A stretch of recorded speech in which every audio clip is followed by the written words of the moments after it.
So it's 3, so let's start. So can you hear me? Yes, sir. Okay.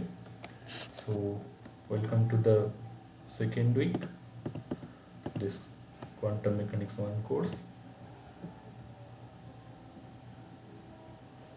So the assignment is due on when? 15th. Okay, probably 15th.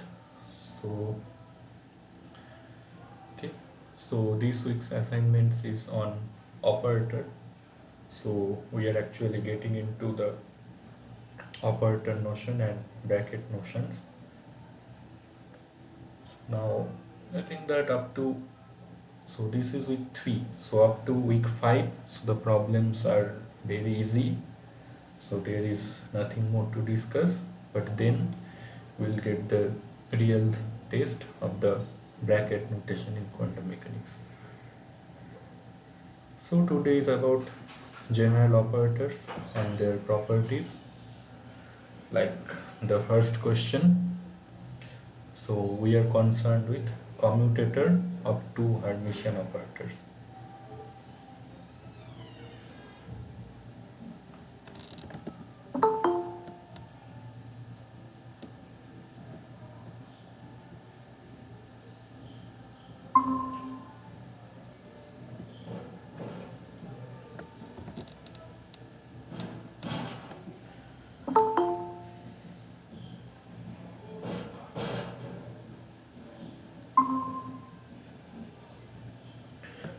Okay, so the first problem is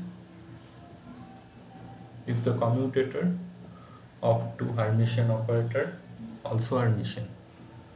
So we have to find out whether it is Hermitian or not. So you can think this as a, so you can think of these A and B operators to be in the matrix representation, and we are all familiar with the Hermitian and anti-Hermitian matrices. So we'll borrow the nomenclature from the matrix algebra. So these are the kind of same things. So suppose A and B are two Hermitian operators, and Hermitian means this, as you all know.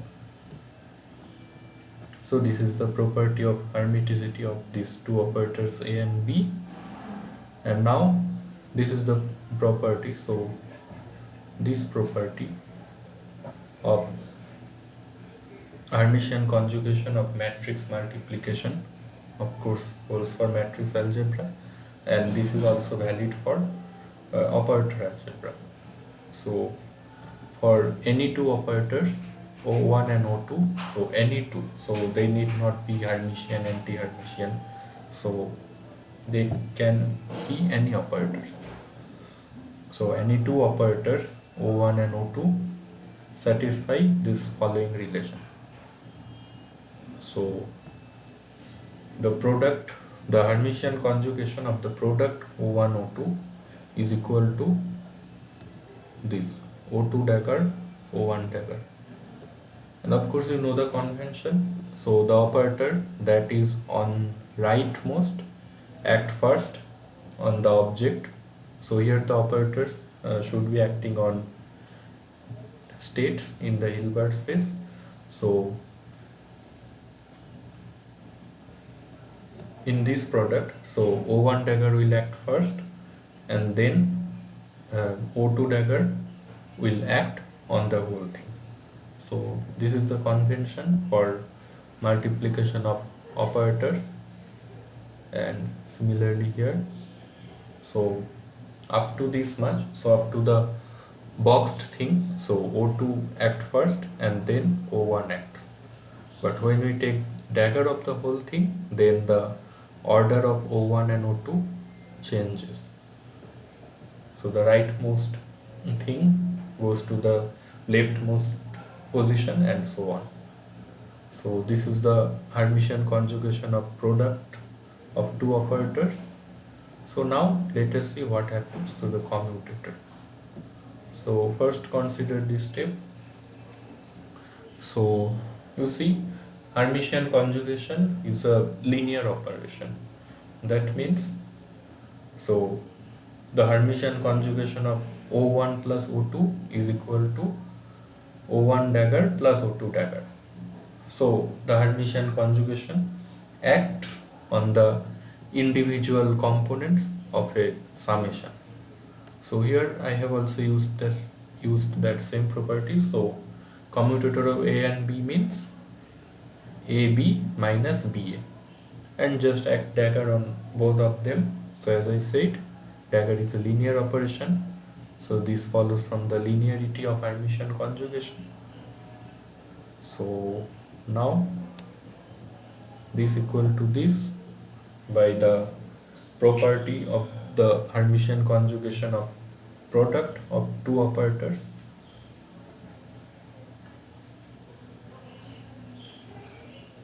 Okay, so this one, so B dagger A dagger minus A dagger B dagger, and now we were given in question that A, and so we assumed that the operators A and B both are Hermitian operators.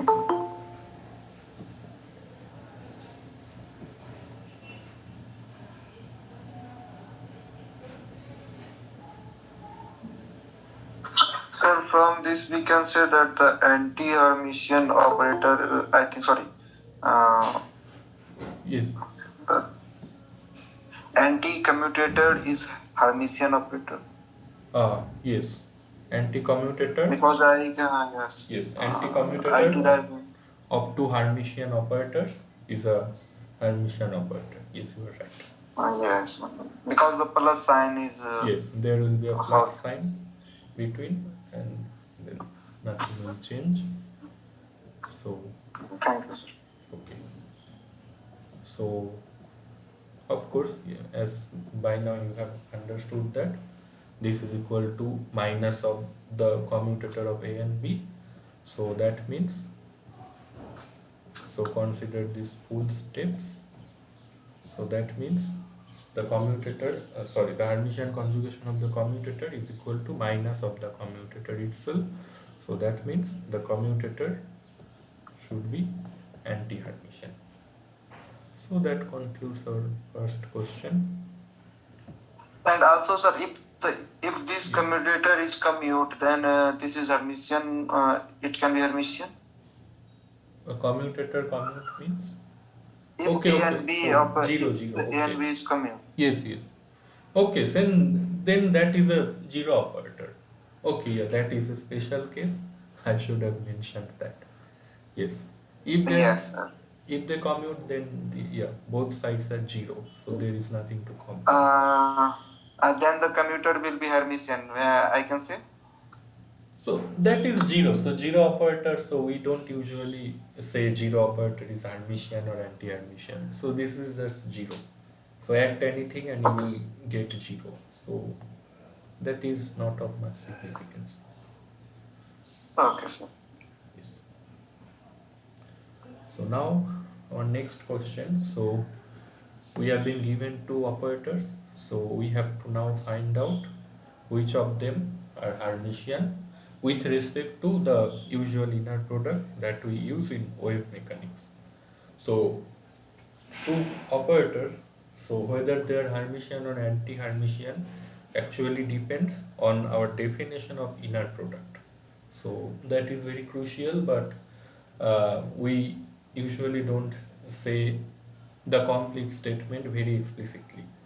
So the appropriate statement should be the question appropriately should be stated as like this. So which of the following operators are Hermitian with respect to the inner product used in wave mechanics? So that should be the full statement. So but in quantum mechanics that is assumed.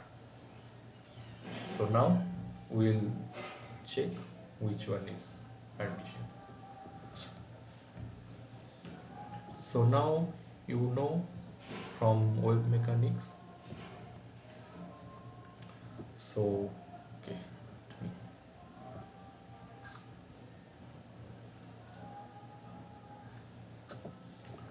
So consider this. So for an operator O in position space representation as a differential operator O, this is D in subscript and X, we have to check. Okay. So you see, so operator is an object and we have different representations for a single operator. Like you know the position operator and momentum operator. So the momentum operator in position space is represented by minus I h cut del x. So this is the position space representation of momentum operator. But the same momentum operator acts as a simple multiplication by a scalar thing p in the momentum space. So the way x operator acts on position space, the p operator in momentum space acts in the same way. So just multiply by p with our function and you will get the action of the p operator in position space. So that is what I am saying, that an operator is an object that can have different representations in different vector spaces. So that is why this statement is significant, like for an operator O in position space representation. Okay. So we are considering the position space representation. No. Uh, so do you have any question?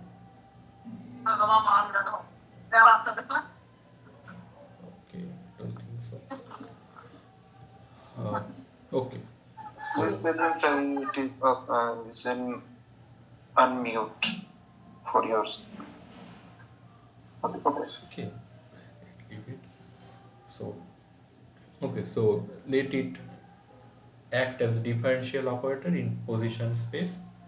So now in position, so and you can recognize that both of the operators that are given in questions are written in position space representation. So we will use the definition of hermiticity in the position space representation. And of course, you know, this is this one. So psi1 and psi2 here are two arbitrary wave function, and only thing is that they have to be square integrable. So the psi1 and psi2 are two square integrable wave functions, and consider this equality. So psi1 dagger and this differential operator ODX is acting on this psi2x. Do the integral and take the Hermitian conjugation of the whole thing, and the right hand side is psi2 dagger multiply psi2 dagger, and then there is this ODX operator acting on psi1x, multiply these two things and integrate over all space. So if this left hand side and right hand side are equal to each other, then we say that O is a Hermitian operator.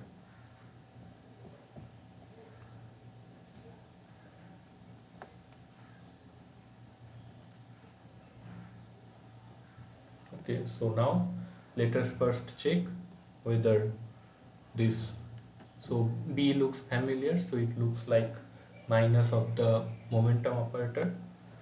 So let us first check explicitly whether it is Hermitian or not. So consider this thing. This should be okay. This is the left hand side, and okay, so if we take Hermitian conjugation of this, so then we will have the left hand side. So now do the integration, and this is the, okay, so I have used integration by parts, as you can recognize. So the left hand side, sorry, the first term is this, and then the second term is this. So nothing but integration by parts. And now we have assumed that they are square integrable, and that means this condition should hold, like at x tends to plus minus infinity they should be 0. Okay, square integrability means, so the integration over all space of the modular square of a wave function is finite. So then we say that those wave functions are normalizable, right? Like the free particle wave function e to the power I kx is not normalizable.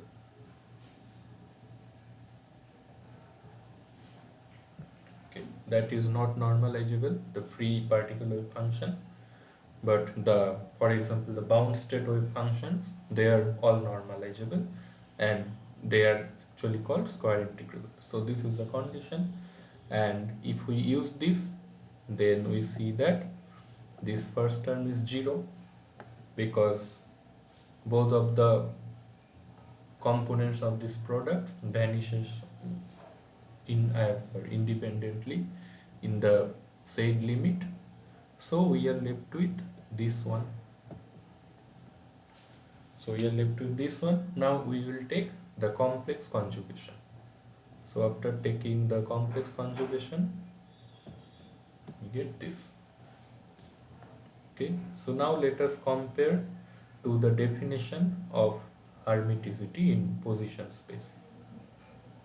So see, so in the topmost, this is the definition. So let us compare. So ODX should be read as I del x, and if we replace ODX as I del x, then we see that the equality holds. That means the I del x is a Hermitian operator. Okay, so this is the Hermitian operator. Okay, and you may have noticed the crucial contribution of this I factor here. So I is the complex unit. So you see, when you take the conjugation, this minus I gives plus I, and because of this I del x combination is Hermitian. So had the I not been present there, so you would have got an anti-Hermitian operator. So by similar calculation or observation, you can conclude that this del x is only an anti-Hermitian operator. So multiply this with I and you will get a Hermitian operator. Okay, so this is one of the operators I've checked, and now the second one, this operator. So can anyone tell, so what do they expect about whether this is Hermitian or not?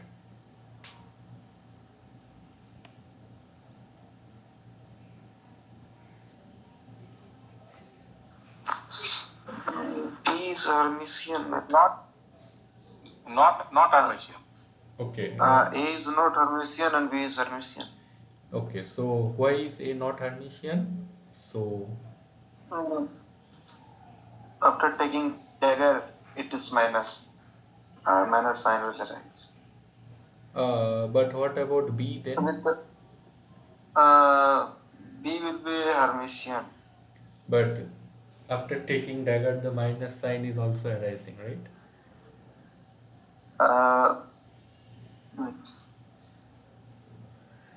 Yes, so that is the point. So you don't take dagger in the position representation, like in a given arbitrary representation.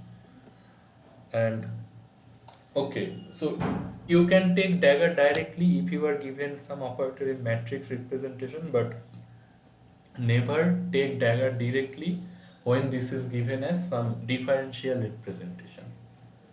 So that is a crucial point. So these are operators given in the differential representation. Like this has these two operators, so by itself they has no meaning unless they act on a particular wave function. So to extract the meanings of these differential operators, you have to act them on the wave function. So then after acting on the wave function, you need to actually go through these steps to check whether they are Hermitian or not. So do not take dagger directly on differential operators. So again, so we will follow the same steps for this operator. So okay, so one quick check could be this. So so the position, the momentum operator in position space representation is minus I h cut del del x. So h cut is a scalar, so forget this. So this is like x square, and then this I del x is like p. So the operator A is actually x square p operator. So multiplication of x square and p operator. Then you can take the dagger and compare and see that if you take the Hermitian conjugation of x square p operator, you get px square. So the order interchanges, but x and p do not commute because a commutator of x and p is IH cut. So that is why x square and p will also not commute, and that means x square p operator will not be Hermitian. So that will be quick check, and you will be used to those kind of arguments after some practice. So for today, let us go through the proper definition in the position space representation, like the same algorithm we used for the I del x operator. So let's check. So let's act on this. Okay, so for the left hand side, consider this thing. So now again do integration by parts, and you will get this. Now, okay, so you see psi 1 star x.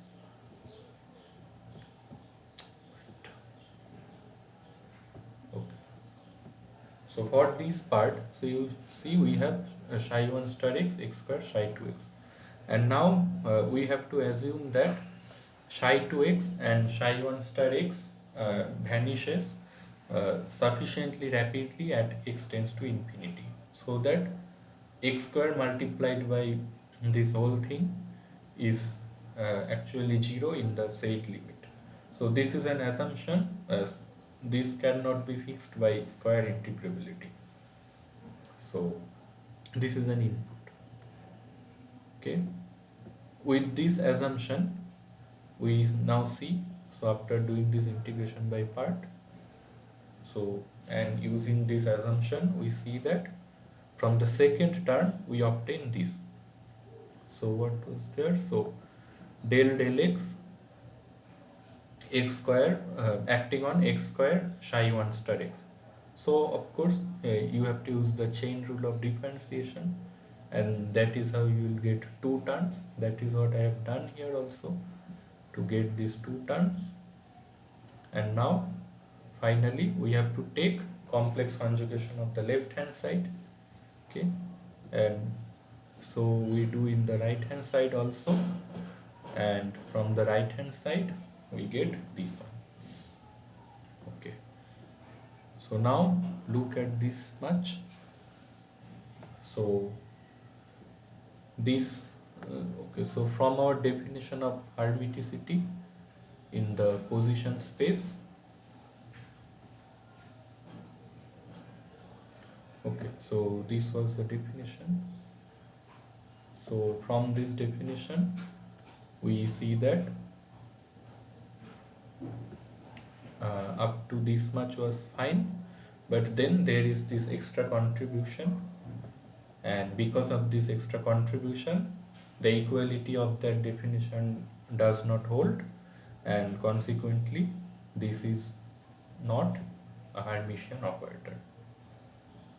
So okay, you have to go through these complete checks in the position space to find whether operators are Hermitian.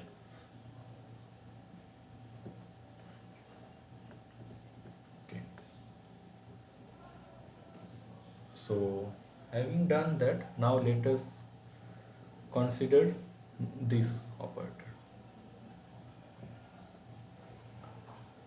So there is this operator e to the power alpha del del x. So we have Hello, sir.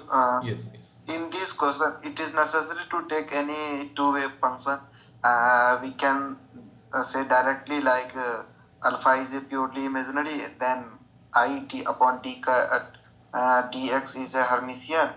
So e to the power something this is Hermitian. We can think it. Yes, yes. Uh, You can think this, but because we know the if there is a alpha is pure imaginary, then we can say previous example it is a Hermitian. Then if this is Hermitian, then directly we can take dagger e to the power something is dagger. Then this will be also Hermitian. So it is indeed Hermitian. We can take it. yes, yes. You can say it like that. Okay. Yes. And then what happens when alpha is real? So can you say that?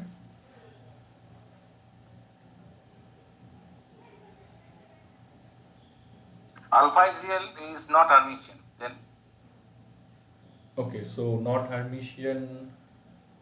So can you say whether it is anti-Hermitian or unitary or something like that?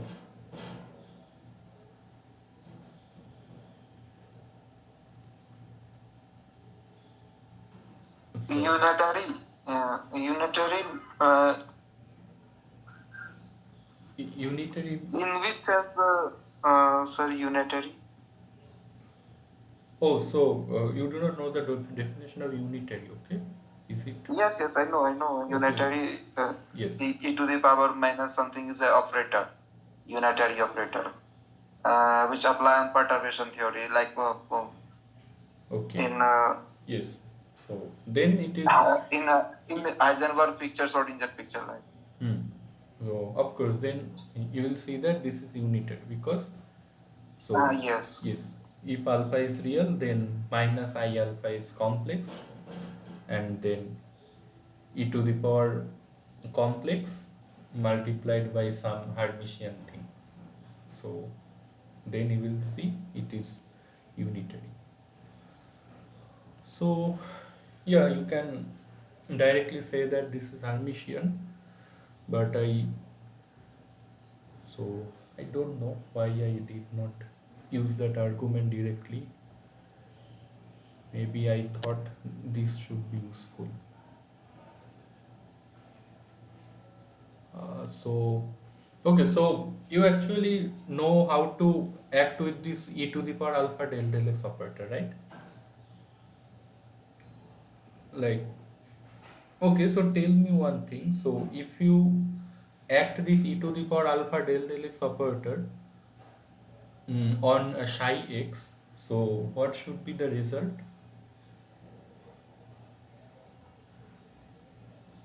Uh, it will be an expansion form. Okay, so the expansion of e to the power alpha del x, right? So the usual exponential expansion. Yes, sir. Okay, so acting that on a wave function psi x. So what will you get? Psi x.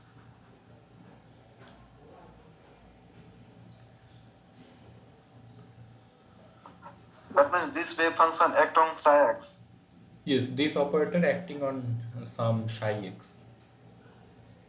The result will be same, I think. No? Yes, the result is actually the translated version. So consider this. So this is the result. Oh, in this context. Okay. Okay. So this is like a Taylor series expansion of psi x. You see, so can you recognize the similarity? So this looks like a Taylor series expansion around x, no? So Yes, sir. that is why this is psi x plus alpha. So this is actually the translation generator. So okay, so let me go through once because I am using the momentum space representation. Probably that is why. Because as I said in the beginning of question 2, this is a really subtle point. So whether to take, Sir, yes. I have a question. I have a problem in momentum representation. How to transform position to momentum? I want to understand. I have a problem. So, can you Okay. explain some Okay. how to convert position space to in momentum space like? Okay, let's see. And it is similar to like Heisenberg picture to Schrodinger picture. No, that is different. Okay, sir. Okay, so let me first say this thing. So, are you familiar with this equation? Like, okay, so consider this first two only.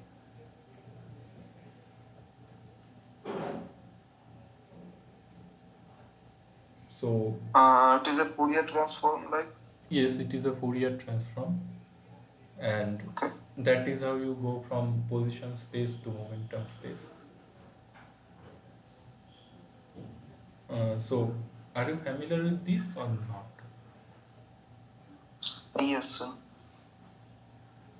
So, you know the relation that the Fourier transform takes you from position space to momentum space. So, given this knowledge, so we can actually derive a lot of things. So yeah, Okay. that is one of the reasons. So I chose not to use the direct argument that you gave, like e to the Uh, power Hermitian operator is Hermitian. So let Actually, yes. this concept is missing from my mind. So Okay, so I have done. Yes. yes, so let us go through it once more. So consider this operator. Um, So you see, so if you expand this e to the power e to the power alpha del x, you will get this kind of operators. So d dx of n. So now, so I want to show that this d dx n operator will correspond to p to the power n operator. So p is the momentum operator. So I actually want to show this. So how to show that? So now let us do the let us go to the Fourier space, that is the momentum space, directly. So we have psi 1x here. So how to go to the Fourier space representation? Just do the Fourier transformation. So this is one thing, and then for psi 2x, so yes. actually, it is similar to like in what we solve in Fourier transformation. It is something like exponential term and and other function of t like.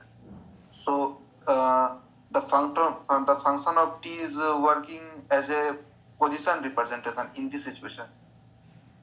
Okay, so you are calling t and omega. Yes, yes. Yeah. Okay. So I am relating with the Fourier transformation for this Yes, equation because so we usually do it with t and omega, but yes, you can think p as omega and x as t. yeah. So in your language, so it is inverse Fourier transformation in that sense. Okay. Okay. So as you know, so the plus minus sign is not very important. So whether to use e to the power plus I or e to the power minus I, but only thing is that if you use plus I in the Fourier transformation, then you have to use minus I in the inverse Fourier transformation. So yeah. So now given this second step, okay, so given this second step now, so you can see, so d dx of n, this can act on this factor, sorry, so d dx n can act on this factor because this is the only thing that has x dependent and on which d dx can act. So after acting this, I have got this. So this is the result of the derivative. This is the result of the derivative, and all other things remains the same. Okay. So this is the third step. And now you see from these things, so there is this dx, and the x dependent parts are this and this. So you see we can organize the things better to see that the x integral factors out like this. So this is the x integral, and you see this looks familiar because this is a delta function integral. So this is an integral representation of the delta function. The answer of this integral will be this one. So this part is familiar, right? This delta function integral, that this equals to this.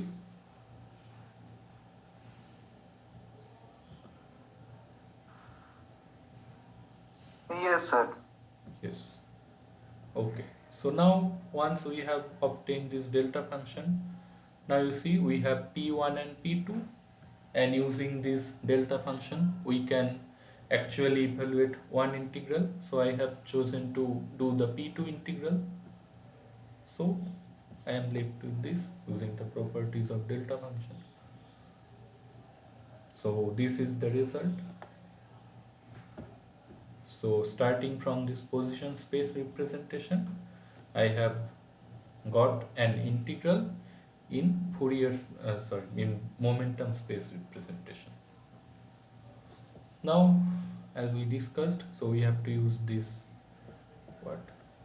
this exponential expansion, and you see we have just derived the result for a general n, and that means we can just simply substitute results for all n, and this series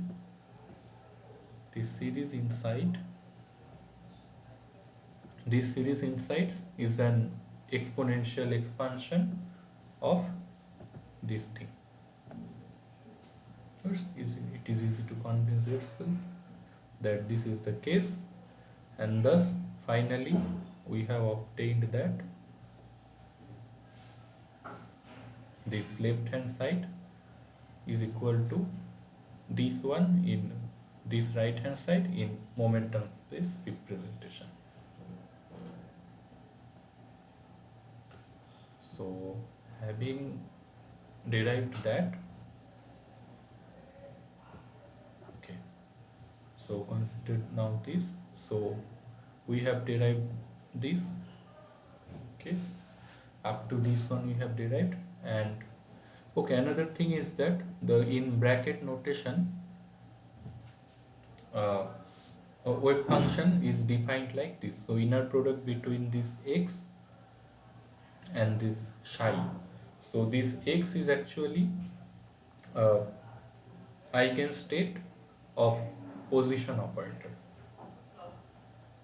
So similarly, okay, so consider this. So this is the Fourier transformation definition for interchanging one space to another, and in this second equality there is this psi x, and I have just simply used this bracket notation for this psi x. So similarly, if we define the momentum space wave function like this, so p and psi, and now this p ket will be actually the eigenstate of momentum operator. So we actually get this relation. So this is one of the relation relating position eigenket and momentum eigenket. Okay.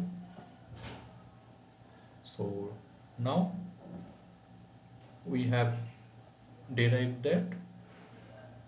Okay. So now using this definition psi tilde p, we are just re-expressing our result like this one. So this equality we have derived earlier, so this is nothing but this one, this is nothing but this one, and now I am just simply expressing this psi2 tilde p2 in bracket notation.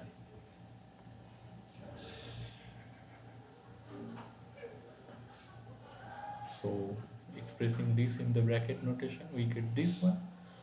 But now you recognize that, as I have said, this p ket is a momentum eigenket, and there is this p to the power n factor. So how can we obtain this factor? So one way to obtain this is this.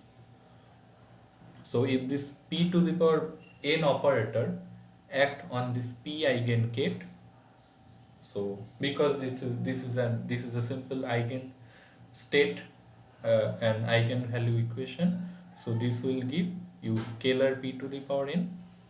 So okay, so this will give you this factor simply. So this part is equal to this part. Simple. This is simple eigen state eigenvalue equation. So we have got this. We have got this expression, and now, as I said, so p hat means p operator. So now we can use this completeness relation of this momentum eigenkets. So completeness relation of momentum eigenkets means, so integral dp of this much thing is equal to identity operator. So this is the completeness thing. So put that as identity operator and you are left with this.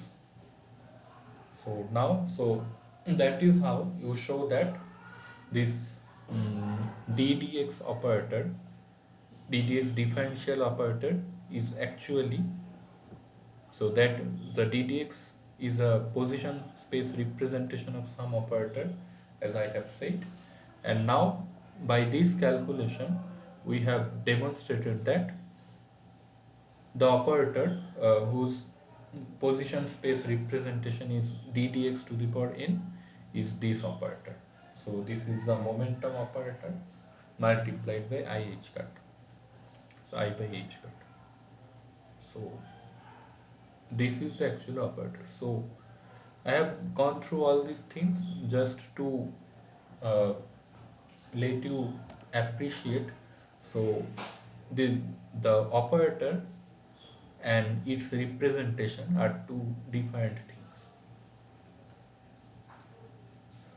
So depending on the vector space, operators act differently.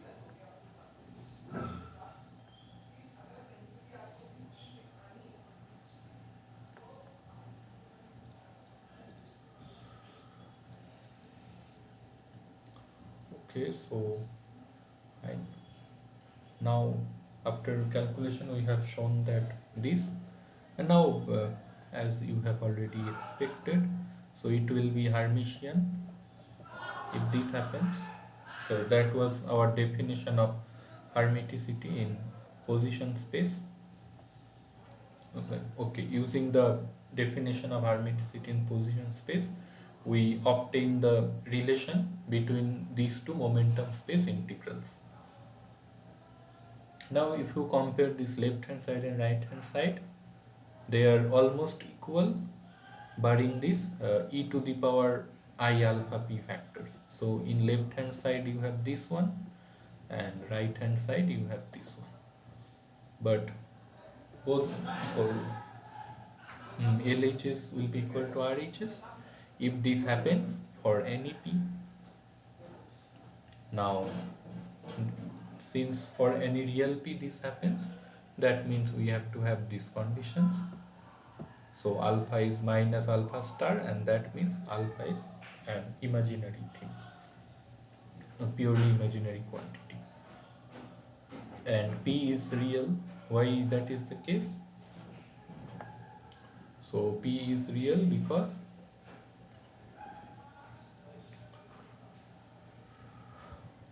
it is an eigenvalue of the momentum operator, and that is Hermitian, and you know the eigenvalue of Hermitian operators is real quantities. So that is why p is real.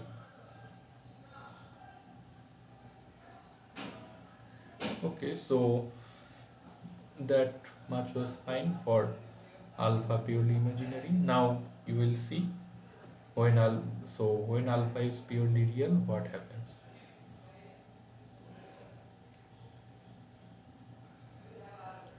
So again, go through the same equation, go through the same calculation, and you will obtain this result.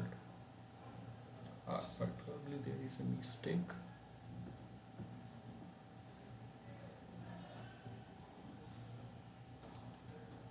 Yes, there is a typo.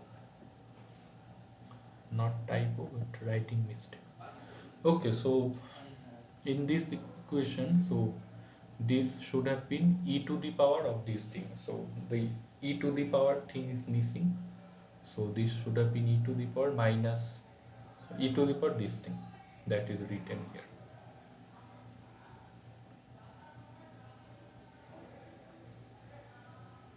Okay. So as we see, so for alpha real, so we have got this, and now this left hand side is recognized to be, so this is the definition of adjoint or hermiticity condition. So by definition the left hand side is equal to this, and after going through the calculation we see this is also equal to this. Thus for real alpha we are left with this one, this equation. Now this is equal to this, but now from the right hand side this looks like this is the inverse of the e to the power alpha del x operator, because from usual calculus you see that e to the power minus x is the inverse of e to the power x. But is it true for operator relations also? That is what we need to check explicitly, because that was in real variable calculus, so there was no operator, but here the factor in the exponential is actually a differential operator. So we have to check whether this is truly the inverse of this operator or not. So how to check? So to check whether one operator is inverse of another, we compare their actions on some dummy functions. So as we have seen, so e to the power alpha del x acting on some arbitrary wave function is nothing but this one. So the argument is translated by alpha. Now similarly put minus alpha in place of alpha and you will get this relation. Simple. Now let us consider the joint action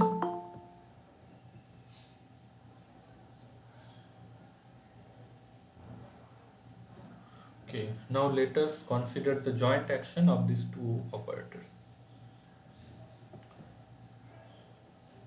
So okay, let us first act with e to the power minus alpha del del x, then we will act with e to the power alpha del del x. So now the thing inside the bracket is this psi x minus alpha that we borrow from the previous line, and then we are acting on this with this thing. That means the translation will be by plus alpha, and that means we get psi x.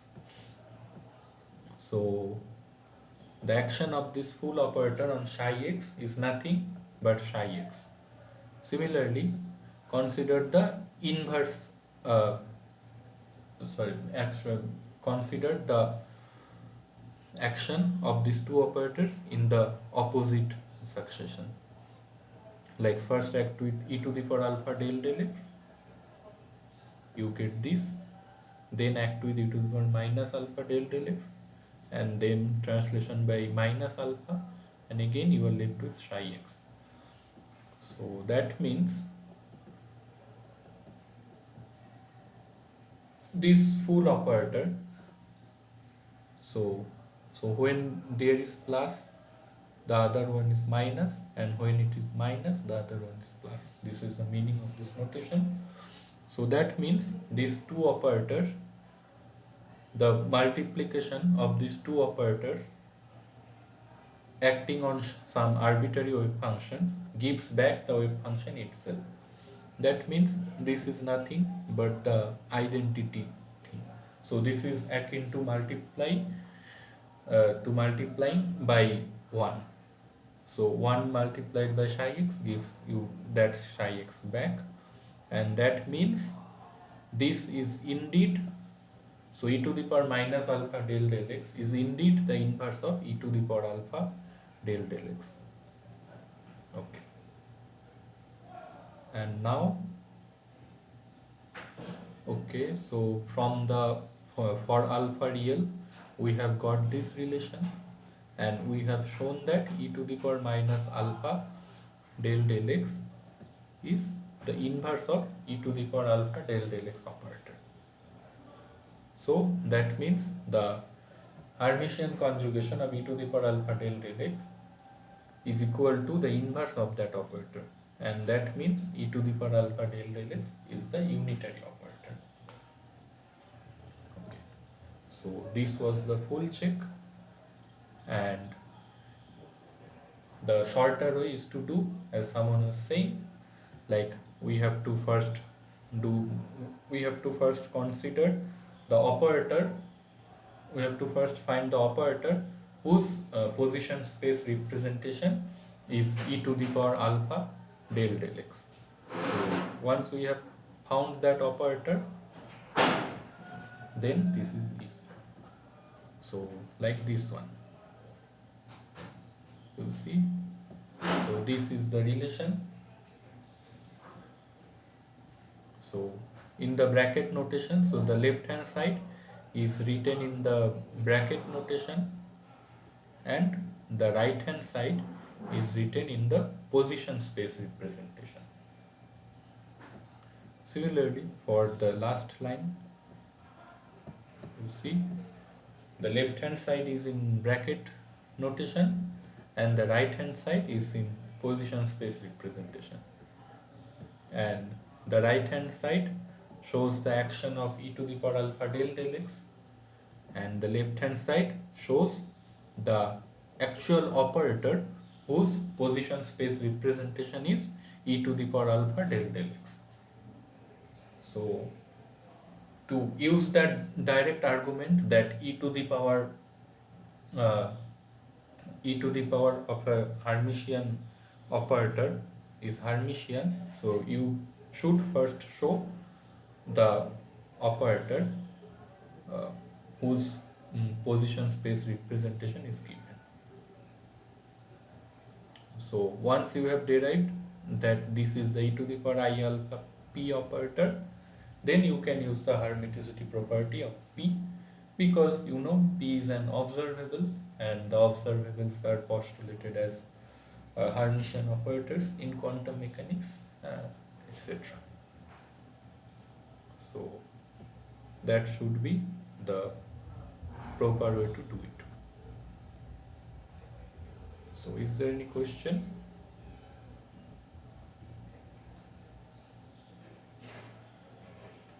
So if not, so the rest of the problems for this session are easy. So now one of the is that to find the commutator. Like, so are you familiar with this relation? So this one,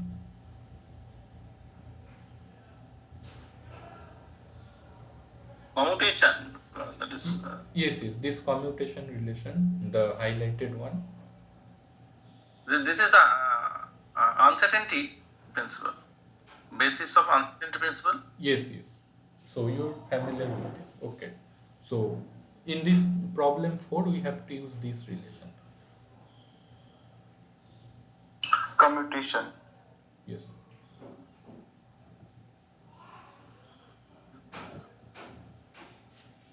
So show that this thing, so this commutator is equal to this,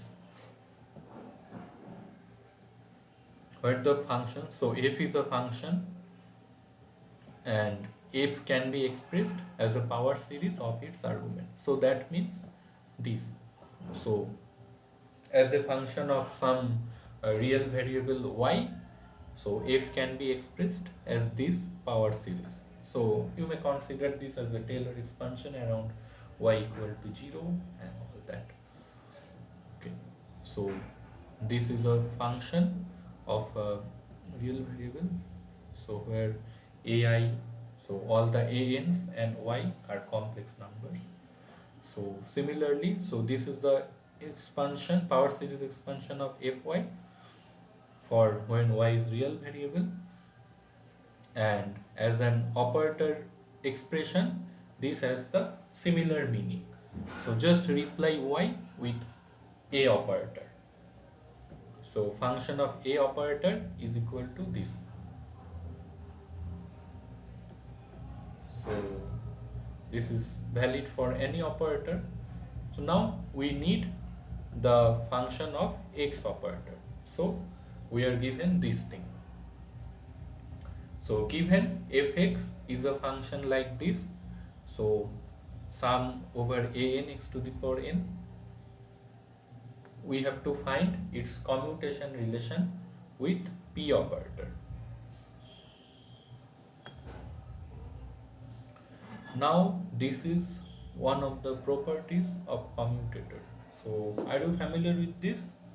So commutator of an operator with product of two operators.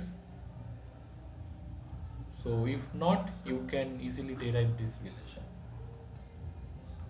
Yes, I am familiar. Okay. So the simple way to derive is just expand and compare both hand sides. So this is valid for any operators ABC. So now, so given this operator, so x to the power n operator, so of course you can see you have to first find this commutation relation. Then you will just use the summation of this commutation relations. Yes, because by this relation. So this is the relation. So once you know this p x to the power n commutators, you will get the answer. Okay. So let us first do this. So of course it is trivial that x to the power 0 means the identity operator, and commutator of some operator with identity is 0, because identity always commutes with any other operator. So nothing to say about that. So we will consider this commutator for n greater than equal to 1. So we can decompose this x to the power n operator like this. x multiplied by x to the power n minus 1. Now we will use this relation. So let's see. So take b equal to x and c equal to x to the power n minus 1. Now you have to just do it for 3 or 4 steps and the result will be apparent to you. So the first term is this, because px commutator is minus I h bar, and from second term there is this factor, and then you again decompose x to the power n minus 1 like x multiplied by x to the power n minus 2, and you go on to do this. So this is the first thing, and then from the second term you get one of these terms. So this is one of the terms. Compare this with ABC, and then you get this another term. So compare this with this one. So just continue to do it. Like, okay, so if you evaluate this term, so you will get another of this term, add those two, and you will get minus 2 IH cut, and then from this third term you again get these two contributions.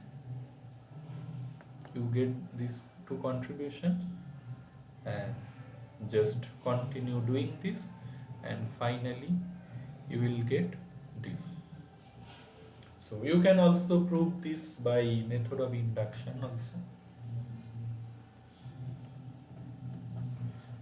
So this is the direct approach.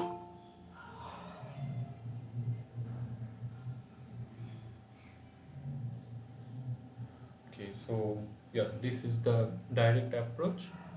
So finally our result is P, the commutator between P and x to the power n is equal to minus IH cut n x to the power n minus 1. So this is the answer. Now having derived that, we are actually in position to find this. So fx was this thing, and of course commutator, so commutator of one operator with sums of some other operators is equal to sum of the commutators. So commutator of sum is equal to sum of commutators. That holds from linearity properties. So commutator is a linear operation itself. So linear operation in operator space. Okay, so that is a different story, but anyway, that happens. Yeah. So now in place of px to the power n, so I have just substituted this. So this is the substitution. Now you see, so in x to the power n minus 1, you see this looks familiar. This looks familiar because this is the result of this derivative.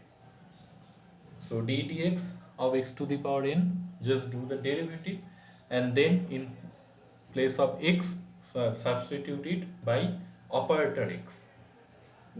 So this is the derivative of operator.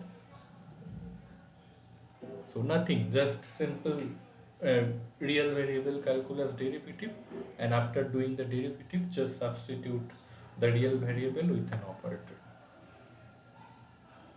So we have got these steps, and now of course you see sum and derivative are interchangeable.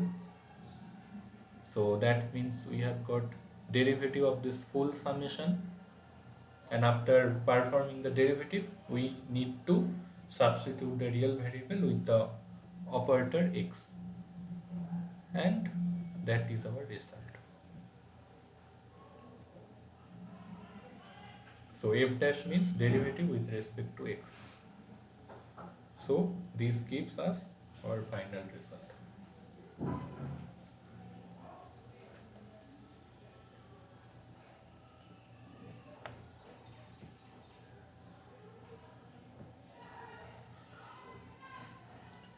Okay. So similarly, you can also show that this happens. So where Gp is the function of the momentum operator, and there is no minus sign because you see the commutator between x and p is ih cut. Here we used px equals to minus ih cut, but there we need to use xp equal to ih cut. So that is why no minus sign will be there, but all other calculation is exactly same, and you will get ih cut g dash p. So as an example, so this is a famous, this is a, sorry, come on. So this is a famous example. So you will see this exercise in many places, like find the commutation relation between this x operator and e to the power I p a by h cut operator. So now, as a direct example of this relation, you can simply find it like this. So you have to find, you just derivative with respect to p, and finally replace p with operator p, and you will get this result. So this is one of the results, so one of the examples. And now second one, so this is I think one of the assignment questions. Okay, the problem is that in assignment, it is written like x, x and h, but what is h, that is not written here. So I think the Hamiltonian will be the free particle Hamiltonian. So that means p square by 2m. So x with p square by 2m, what happens from this relation? Look at this relation, or you can use this commutation relation also.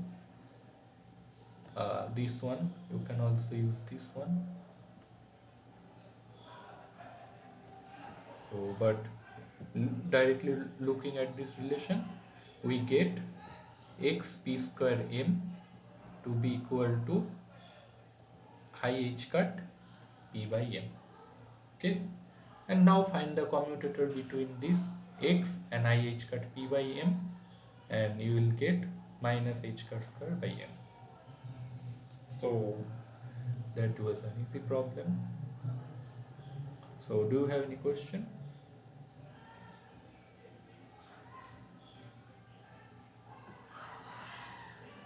So if not, let me go to the next one. Again, so I am again considering a general function fy.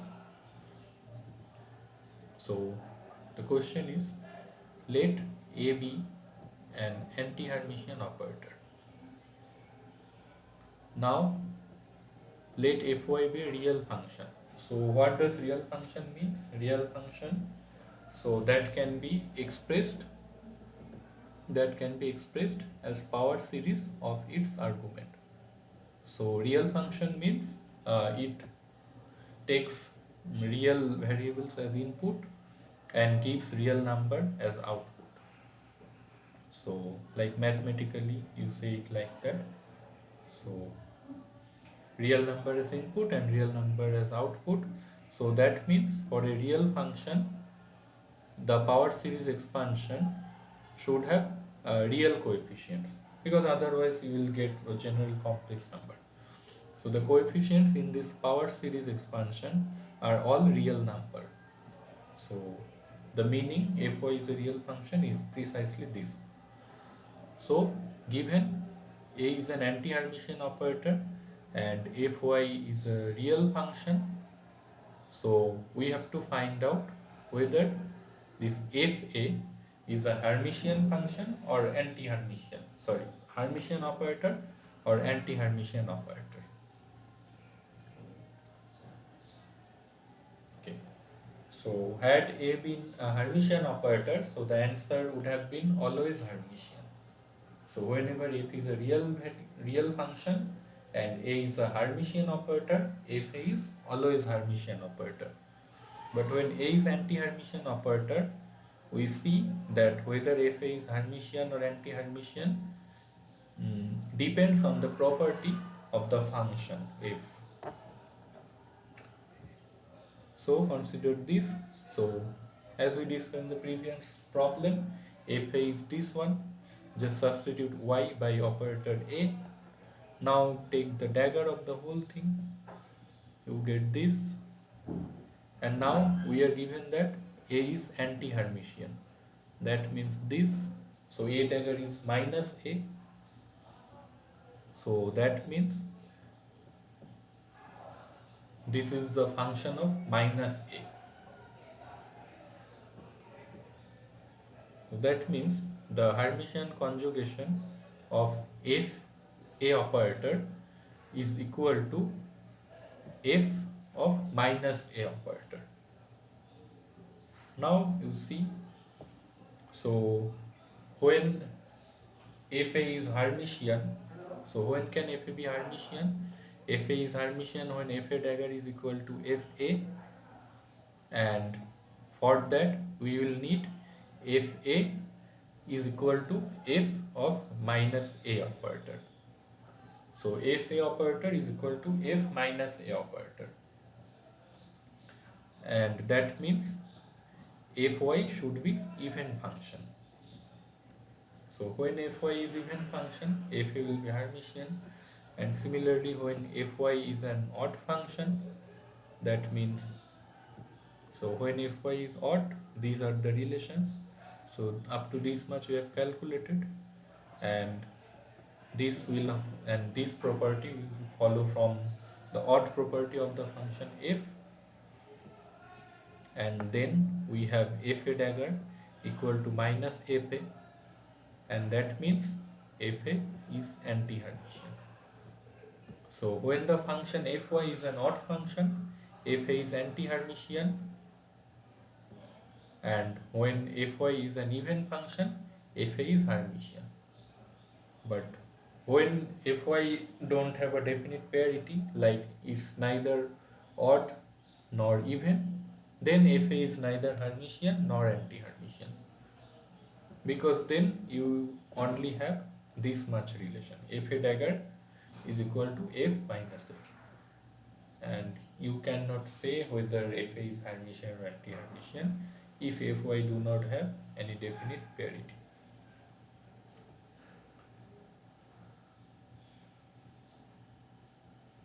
Okay, so that was the answer. Now this is only, now we'll discuss the only problem about the inner product, how to take inner products.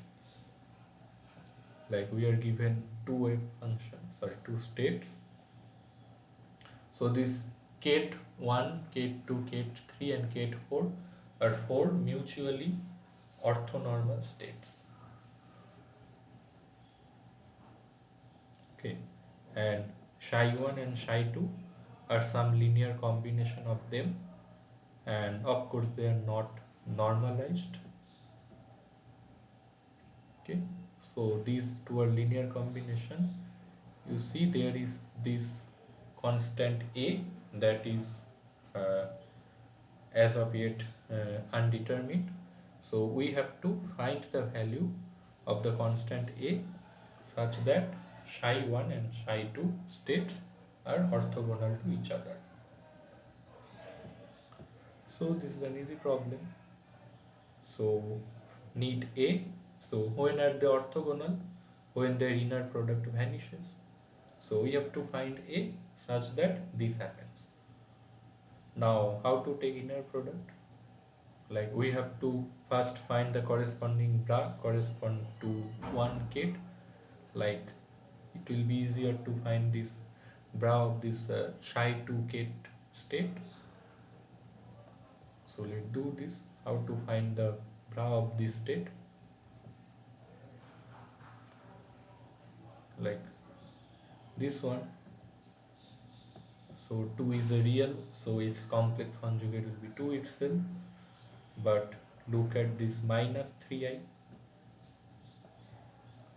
We have to take the complex conjugate of minus 3i. So that means that will be 3i. And 3 is also real. Minus 1 is also real. So nothing to change. So only that minus 3i will become plus 3i. And all other things will remain same. And now take the inner product with psi1 gate state and use the assumption that 1, 2, 3 and 4 are mutually orthonormal states. That means, like, if you take inner product between 1 and 2, that is 0, 1 and 3 again 0, 1 and 4 again 0, and so on. So that means only this 1 1, this 2 2, this 3 3 and 4 4 will give us non-zero answer, and all other cross terms are 0 because of this orthogonality property. So just do this, and all these norms of these states are 1. So just add these real parts and complex part, and you will get this, and you have to equate this one to 0. Do this and get this answer. So this is the answer.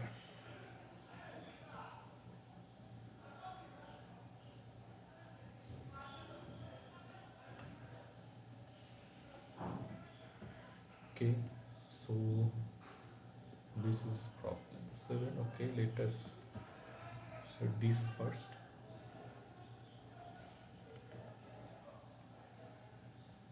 So the problem statement is, so is it possible to represent the operators x and p by finite dimensional matrices? So what do you think?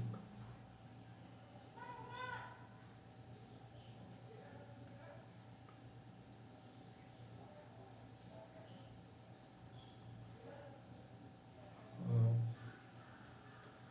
okay, so let us proceed.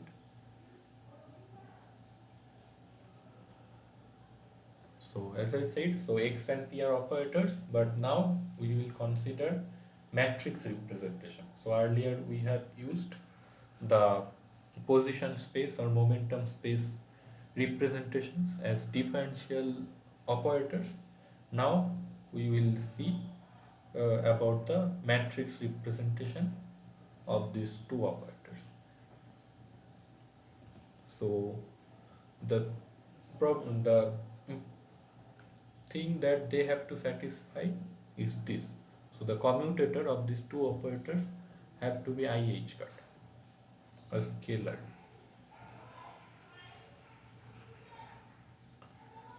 And suppose xm and pm, let xm and pn be the corresponding finite dimensional matrices. Okay, and for finite dimensional matrices, this is the property, trace property, the cyclic property of trace. Like for any two square matrices A and B, trace AB is equal to trace BA. Okay. And similarly, if xm and pm are two finite dimensional matrices, this should happen also. Trace xm pm is equal to trace pm xm. But look at this.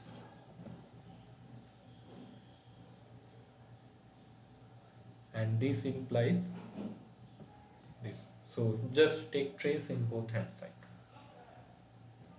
And then if this happens, then in matrix representation, this is the corresponding relation. So trace of commutator xm pm is equal to IH cut trace of identity operator of dimension of some finite dimension. And so the trace of identity operator is the dimension of the space, right? So it is the thing I want to say is that the trace of identity operator is non-zero. But due to the cyclic property of trace, if Xm and Pm are finite dimensional matrices, then trace of this commutator should be 0.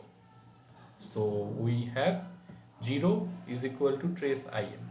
But as I just said, trace of some identity operator cannot be 0.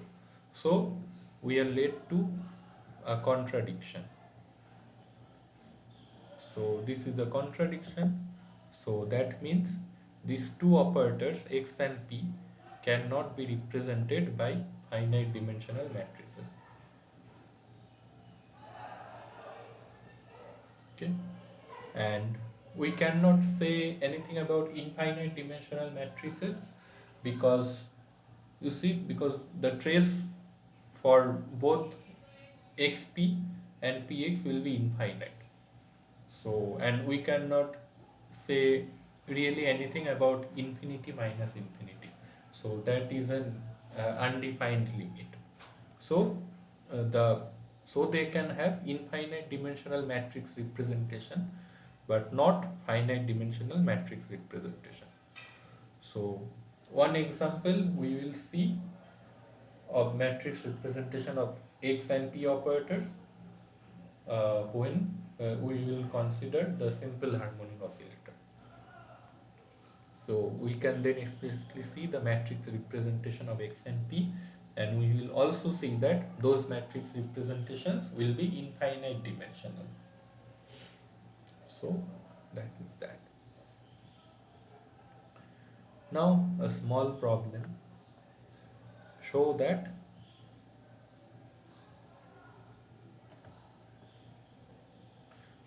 any operator A can be written as a sum of a Hermitian and an anti-Hermitian operator. So there is nothing to discuss, just look at this and convince yourself.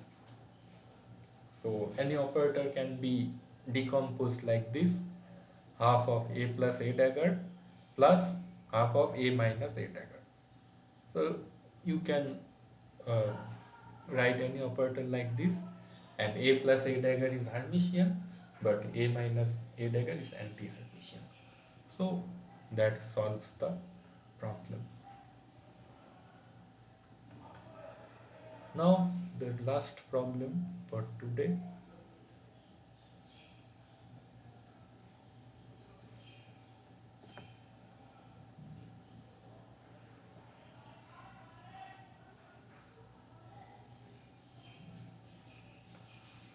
So this is about the projection operator. So you know the properties of projection operators. So these have to be Hermitian. The square of projection operator is the projection operator itself. And what else?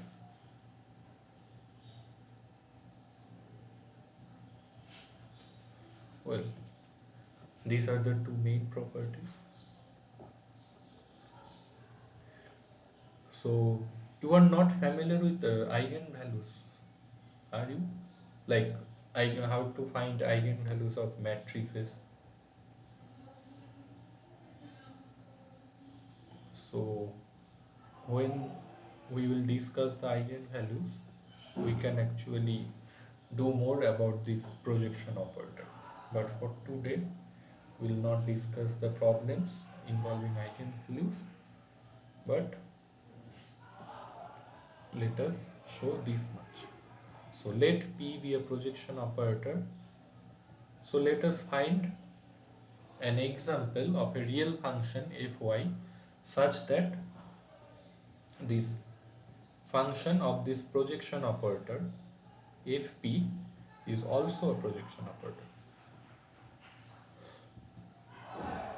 So you see, any arbitrary function of a projection operator will not be a projection operator. So we need to find the conditions which will make the operator fp also a projection operator. So P is a projector. So So that means these are the properties of the projection operator Hermitian, and square of itself,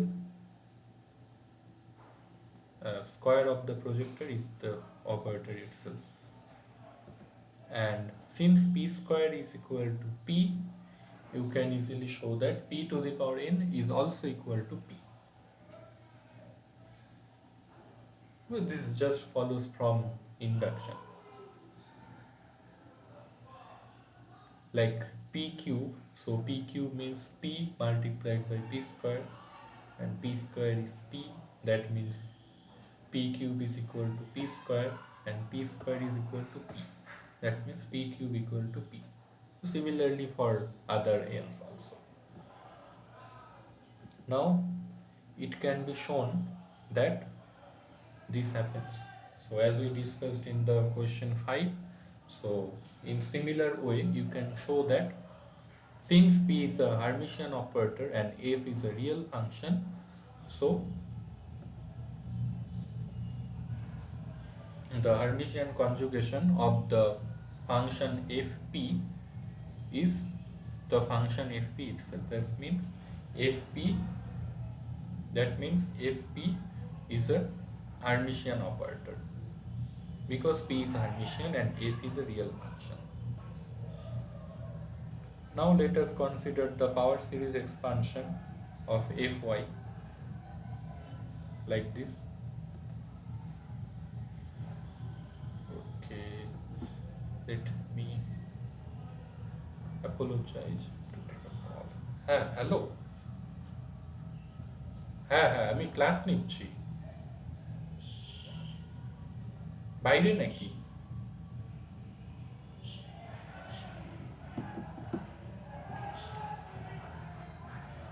okay,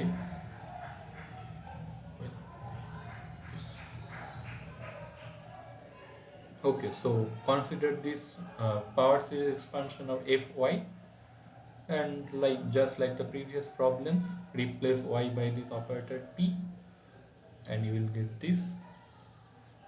Now p to the power 0 is the identity operator, so that is why we separated a naught, and keep these other terms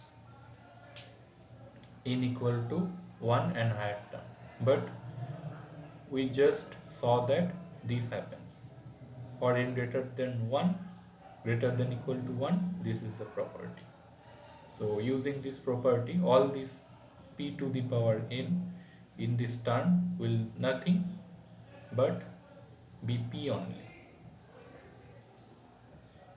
So if p is equal to this, and what is this summation an, that is nothing but f1, so that is nothing but f1 minus a naught. Thus we are left with this.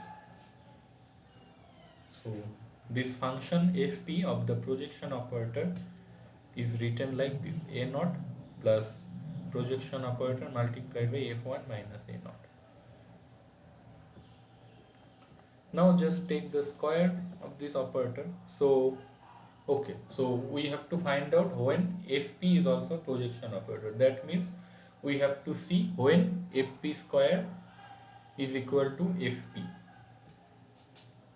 So fp square means, so take the square of this whole thing. Now this a naught square plus 2 a naught p multiplied with this thing, and then p square plus this. So there is a little algebra to do here, and you will see that you will be getting this. So the result is fp square is equal to this. Now just equate it with fp. When that happens, we will also call fp as a projection operator. So comparing these two, so comparing fp square and fp, so like you have to, sorry, So you have to compare these two, compare and see that for the equality to hold, you have to have a naught square equal to a naught and f1 square equal to f1. And there are numerous functions that have this property. So just write a function of your own choice. So any FP will be a projection operator when they satisfy these two properties. Like a naught can be 0 or 1 and f1 can also be 0 or 1. When this happens, then FP is also a projection operator. Okay, so that's that for the day. If you have any question, please feel free to ask.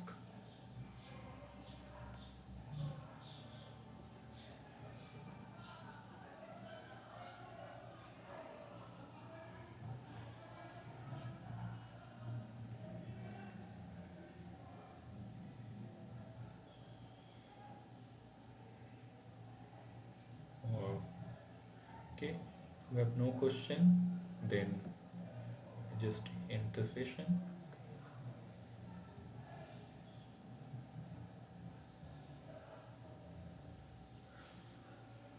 Well, then see you in the next week.